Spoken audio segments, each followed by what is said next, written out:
Hey everyone, welcome back to Triple R Reefer. Been another minute, I think I said that last video, and I'm sorry. Taking time away from the family, sometimes hard to do to get these videos. So apologies. Anyway, today's video, kind of want to do a little update, but I want to talk about the hard part of the hobby, which just go ahead and make it simple, is loss in the hobby. So big L's are rough. I'm gonna tell you right now, instantly will agree with anyone when they say losses in the hobby are hard. I feel like it's probably one of the probably the top reason why people get out of the hobby. Okay, I guess fish loss and coral loss is kind of what I'm talking about, but hell, what else is there? Ross, clams.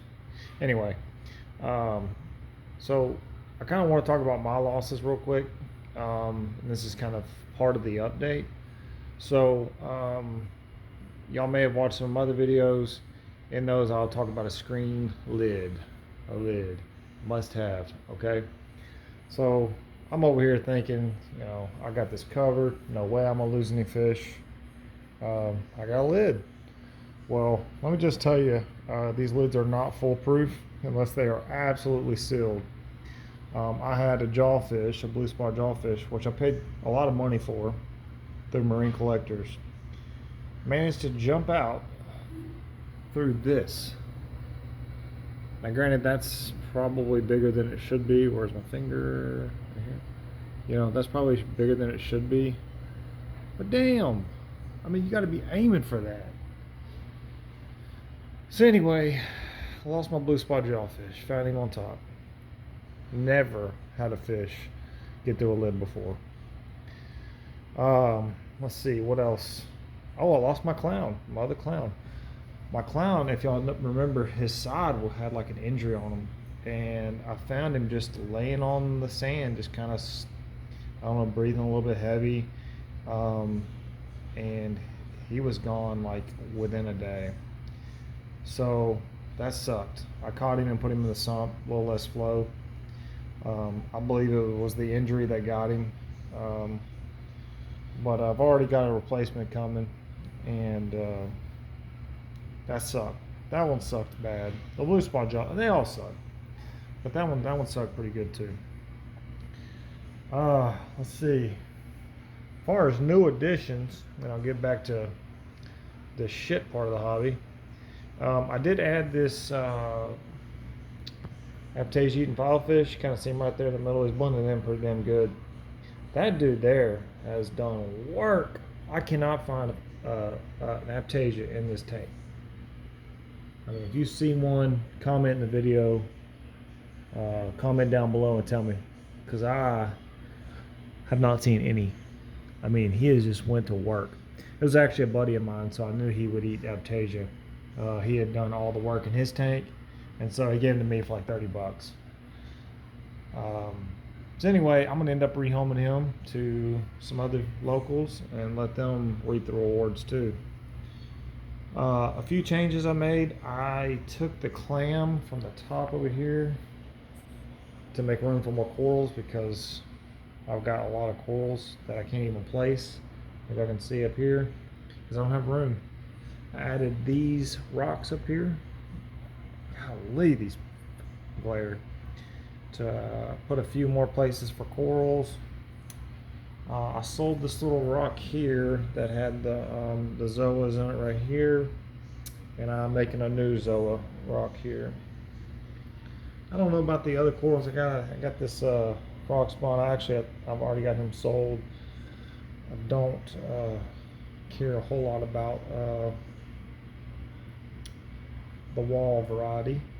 They seem to check out a little easier. That's a little closer to that echinata as well. I might need to watch that. I think that's it as far as the new stuff goes. So I rearranged. I put the Matte V Rainbow in the middle there. You see him right there. Only concern I have is he's right in front of that MP40, so just kind of keep that palm extension, keep looking at that. I moved the guy that was right here, where this guy is, I moved it to up here. You can see where it was getting shaded and almost losing color, or was losing color, not almost.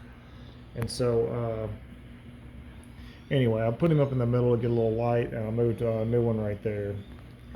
Other than that, that's about all. Oh, this guy, I'm gonna tell you right now, this is gonna be probably the centerpiece SPS. I got this from Galactic Coral in Houston. The nicest coral in their tank, period. In their show tank. These colors I've got in pro mode looks like absolute dog crap, so don't let that fool you. That guy's baller. I got a lot of nice pieces, I think, though. Anyway, that's probably all the moves. I might have done a couple other little tiny things, but nothing too wild. But I left that clam up there. I'll rehome that other clam. He's in the sump right now.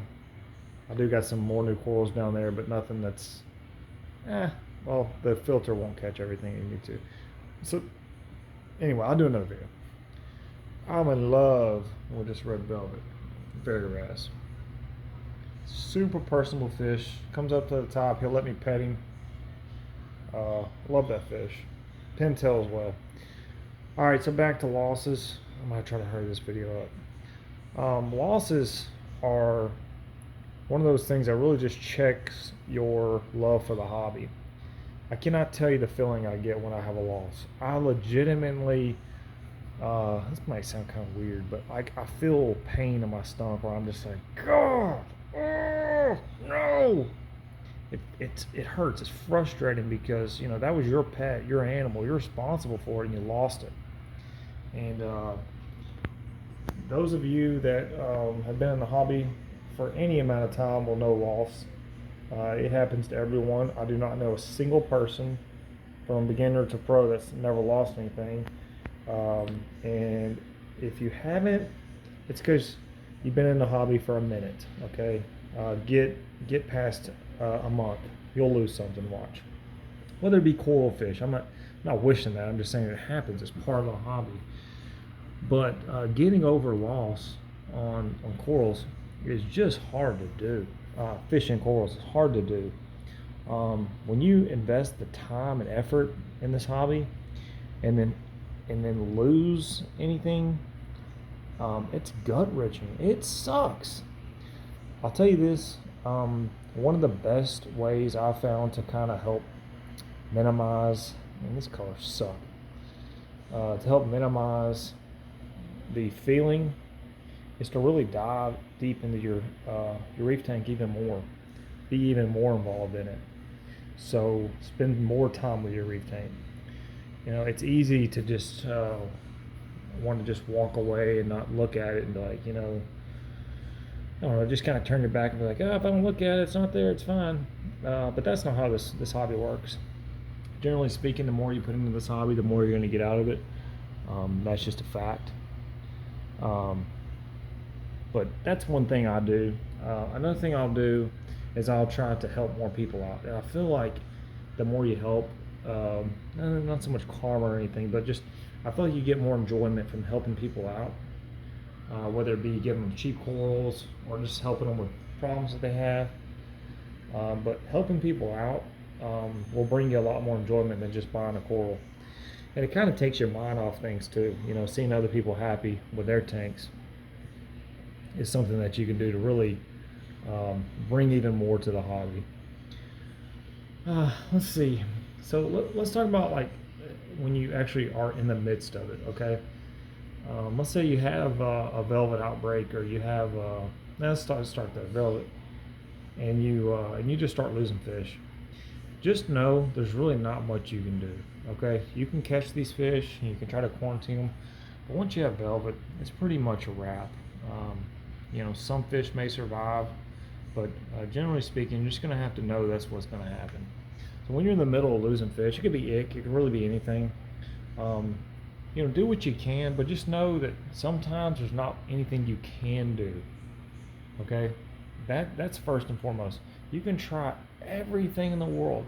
You could be a billionaire. Okay, there's a guy, you've probably seen him on Facebook. He has one of the most awesome tanks. I think it's like 17,000 gallons. His name's Andrew Sandler.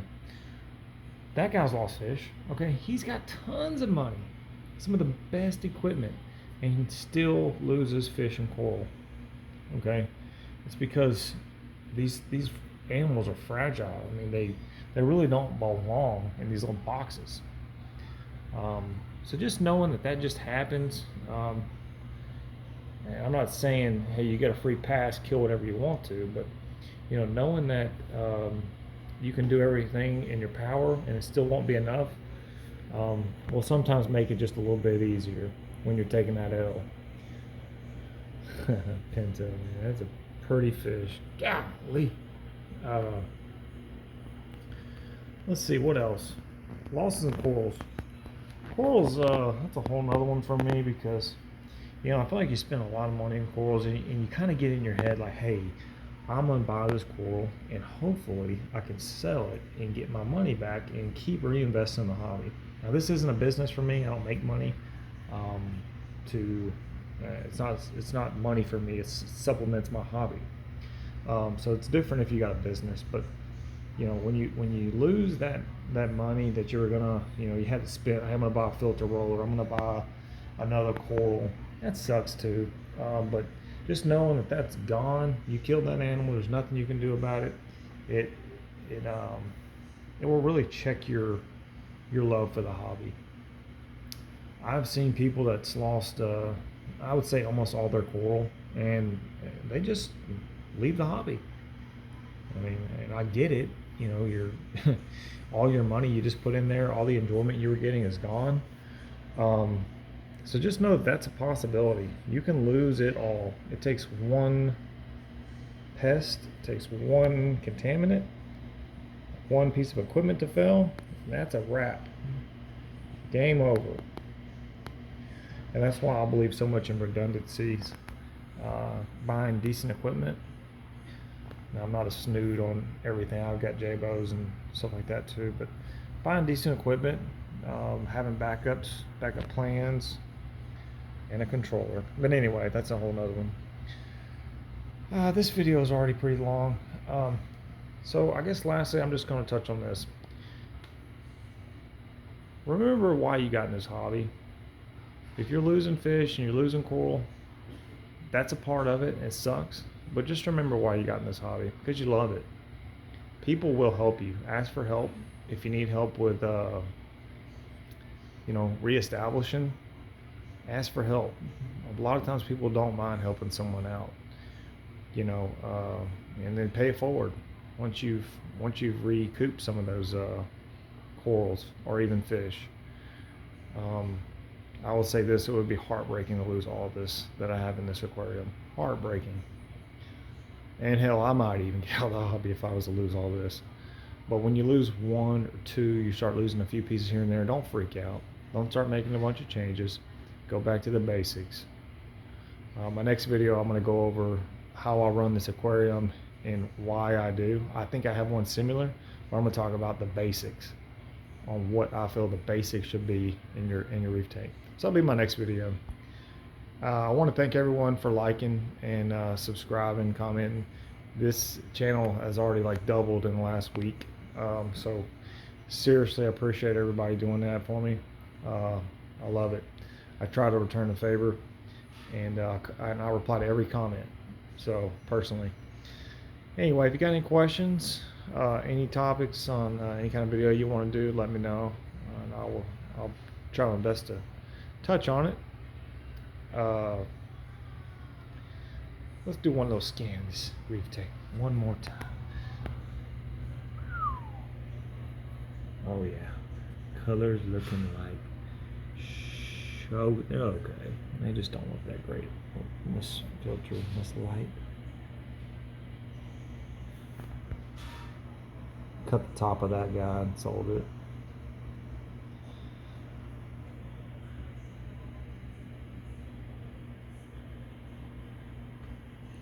Oh, you know what? I hadn't done it in a while, at least since the last video. Pow! Home wrecker. Color still looking like dog schnit in this video. I didn't really do too much. Walt Disney looking pretty good. I love tenuous.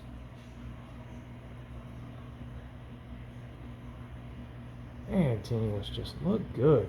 I mean, y'all look at this. I know y'all can't see what I see, but look at this. Alright, that's enough. Thanks everyone for watching. Don't forget to like, comment, subscribe if you want to. See you on the next one.